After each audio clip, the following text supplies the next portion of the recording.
Our funds framework allows for two types of funds. The first type is the alternative investment fund, which is subdivided between the funds with limited number of investors. Number cannot exceed 75. They can be addressed only to well-informed and professional investors. And AIFs with unlimited number of investors, which can be addressed to the retail investors as well. Our legislation allows for usage as well, which is European product, is widely accepted, is a product that is common in all the European Union, and it is addressed to retail investors. As Mr. Grigoriadis and Mrs. Kalogiru mentioned before, we are now addressing and we are expecting to have another type of fund in our legislation, hopefully by the end of the year. And this is the registered AIF. It's an AIF which does not need to get authorization by SISEC as long as it is managed by a well-qualified IFM manager. Registered AIFs cannot be offered to the retail investors. They are addressed only to well-informed investors. What kind of legal forms do we have in place in Cyprus? Three types: the investment company, the limited partnership, and the common fund. Investment companies can be split further into variable capital companies and fixed capital companies. It's worth mentioning that the new amendment in the legislation will incorporate the notion of the partnership law with legal standing, legal personality, without losing the transparency nature as far as tax is concerned.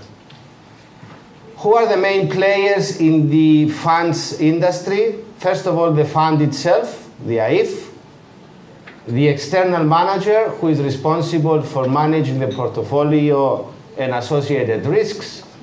Administration, marketing functions are almost 100% of the times sub-delegated.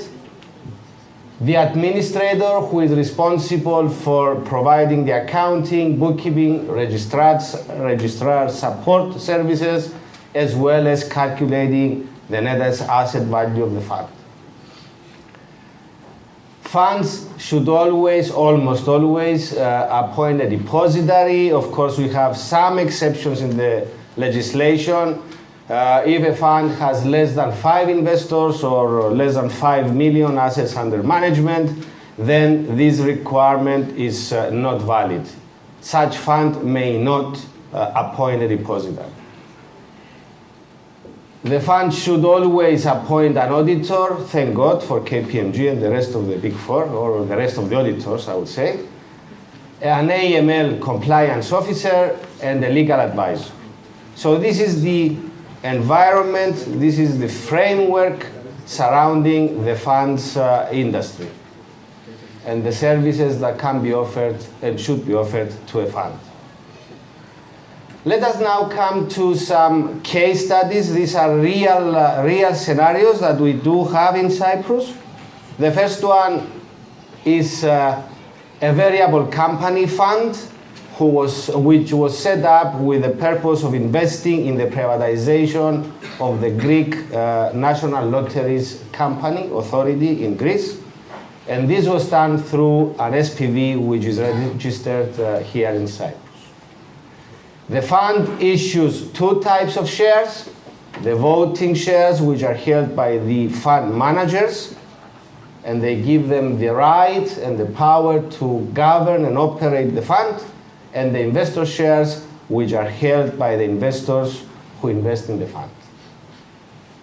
Such a fund, this is an internally managed fund. However, it applied and got an IFM license because the assets under management exceeded the IFMD thresholds.